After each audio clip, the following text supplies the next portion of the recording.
Hi, I'm Bart Hansen. I'm the owner and lead instructor for CrushLivePoker.com. The following hand comes from our call-in show that we record at 4:45 p.m. Pacific Time every Monday. If you want to call in your hand, check out the instructions in the video description.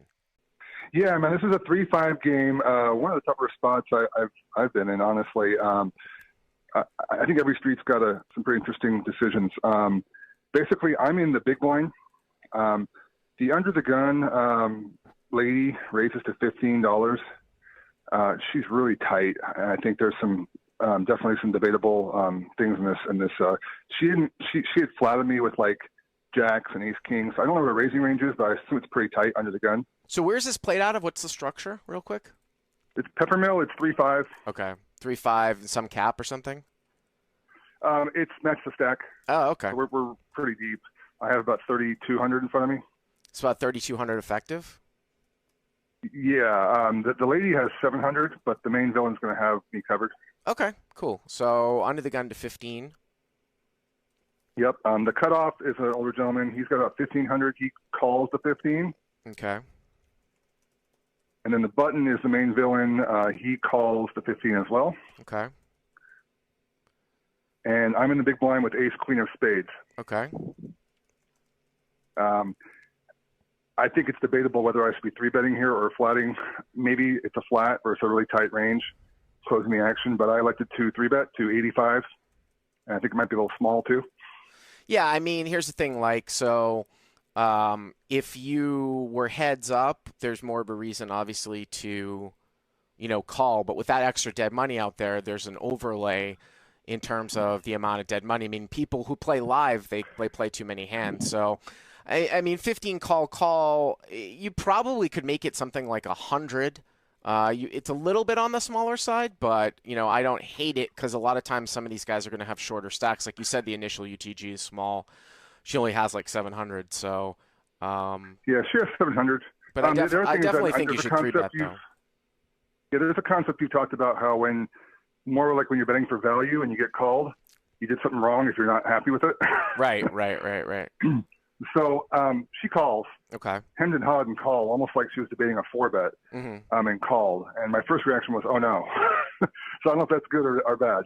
But she called. The cutoff folds.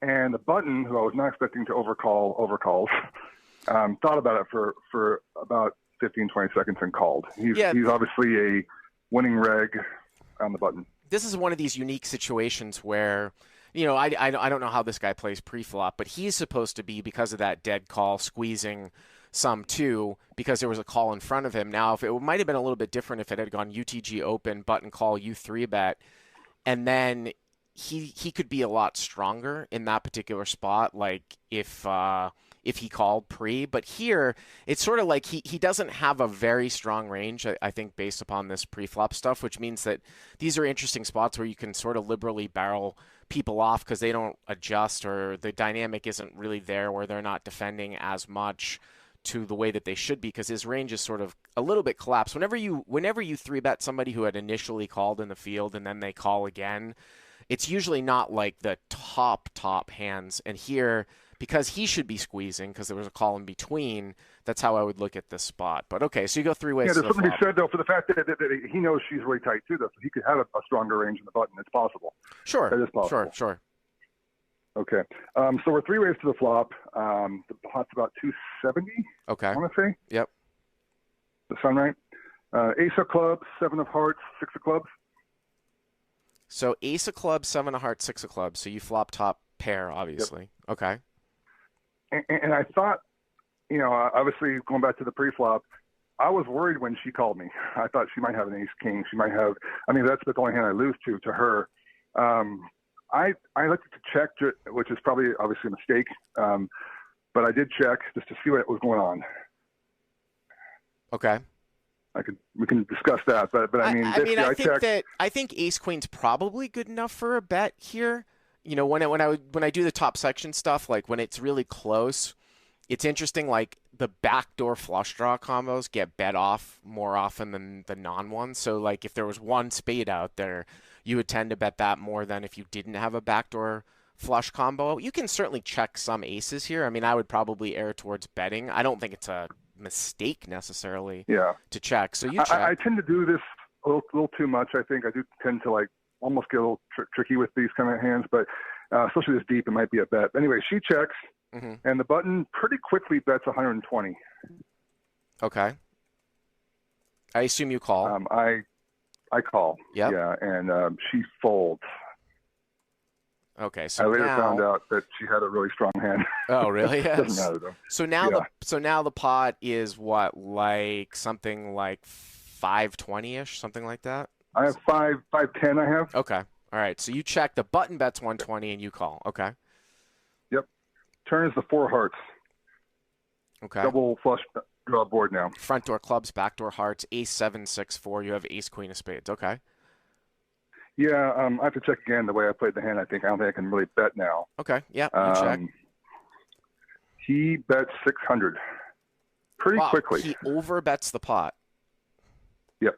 So this is interesting because you guys obviously have stack depth, right? Like if he's overbetting the pot here. If you call, the pot will be somewhere around 1,700, and you'll have like 2,400 or so left. One of the things that I actually picked up by watching a little bit of the main event this year too, actually the main event final table, is that it always seems like these overbets are really, really large draws. Like they sort of like kind of skew towards large draws. Like he had like an 8-9 of hearts type of hand or something like that, where you don't see people balance this with like a bet with a set or like a hand like 7-6. You know what I mean? Because they like sort of want the action. Yeah. But I mean, I'm not going to fold now because a lot of times if somebody does have like if they're making this size of a bet and you call again with a huge combo draw, they're supposed to give up. Or if they take a hand like a 7-6 type of hand and there's any type of like bad run out, they're supposed to just check it back. So I would certainly call one more time here. I'm assuming you called. It's exactly what I was thinking. If he had some kind of big draw, he's overbetting. Maybe he'll give up on the river. And, obviously he might even nit check back some really strong hands like 7-6 or even bottom set possibly. I wasn't sure what would happen on the river. Yeah. He could have a hand like, big combo draws, ace-5 of hearts, maybe 8-9 hearts or clubs. All those hands are in there. Right. I called. Yep. River is the king of diamonds. King of diamonds. Okay. We're about 2,300 or so effective. Okay. 2,400. Yeah, 23 or 2,400 in the pot, like I said, is probably like 17, right? So you've got like maybe a pot and a half size bet left. So I'm assuming you check. Yeah, again. I have the pot at 1710. Okay. I check. He goes, "Can I see your stack, please?" And he goes, "I'm all in." Well, this is interesting. The river card is sort of interesting here too because I don't know how, he probably doesn't know you, but a lot of these guys, I mean, if he's, you said he was a winning reg, is that just based upon the way that he played, or you knew that he was a winning reg? He was much deeper than everybody else. He played like a winning reg. He did the small quarter bets pots and 3-bet pots. He definitely was very thoughtful in his play. Wasn't very friendly. Yeah. Everything pointed to me that it was either a good winning reg or a pro. This is a daytime game too? Is this like a daytime game? It was night. It was night? A night. Okay. It was running all day, but it was a night. This is probably 2 or 3 in the morning.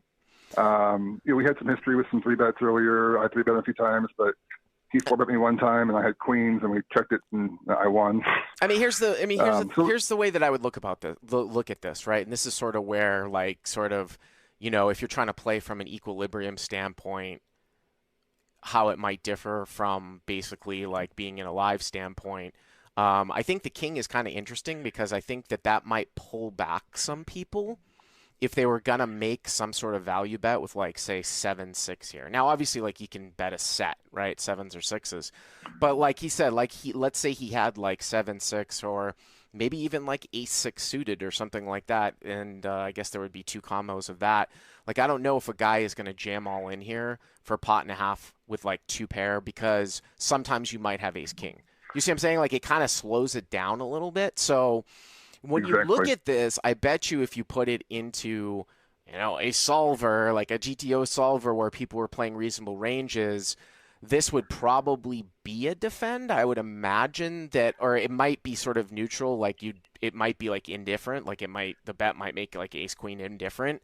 But I imagine in this configuration it would probably be a call. With that being said, would I call here? I mean, I think that in live poker you can certainly make a deviation that people don't put this amount of money in as a total bluff. Although there are certainly people that will play this deep and use their stack, like our instructor top section, Conlon is like one of those guys that might do that. So I mean, I think against certain guys I call, if you think he's a winning professional, you think he knows what he's doing, and you don't have ace king here all that much, then you probably are supposed to call. Do you want to make that deviation and fold because it's a nitty game, or some other player you just don't think that they're bluffing their entire stack? I'm okay with that deviation. I bet it's pretty close. I bet ace queen is probably a slightly profitable call, but you're not giving that much away by folding if people don't usually take this line. Like if this spot is under bluffed for this sizing. You know what I'm saying? Yeah, I think I have the best combo to call pretty much. No clubs, no hearts. There aren't that many, ace six suited. There's two ace six suited. Right. I don't think he's betting like this with ace five of hearts. I think he's probably, if anything, he's probably checking back or betting smaller. Or one ace seven, one ace seven suited combo as well. The other thing too, when you're looking at like blocking, yeah, you don't have like, an 8 or a 9 in your hand. You also don't have like a 5 in your hand either. So those are hands that he might start a bet with, that, he's going to maybe continue on. So yeah, I mean, I tend to agree with you that this is, your I mean, I guess hand. he could, in theory, this deep have a hand like 8-5. It's suited, possibly. It is possible. Supposedly. Like I said, from a theoretical standpoint, this is probably a call. You don't see like overbets like this too much in live poker, and there are certainly people that I would fold here too. But what ended up happening? No, I folded. I took a really long time. It must have been 5 minutes. You did fold. It was one of the tougher things. Yeah, I did fold, but my thought was this should be a call. I know ace king's a call, just because of I don't know. It's a stronger hand that I'm going to have here. Ace queen's probably the weakest hand I have getting to the river this way, I think. So well, you might. Well, here's the thing. You could have weaker hands. Ace jack is weaker, right? Like if you squeezed ace jack suited, that's weaker. Yeah. Ace 10 suited is weaker. If you had like a hand like ace 5 that you were playing like a 3-bet sort of squeeze, and you'd certainly very well might play ace 5 this way.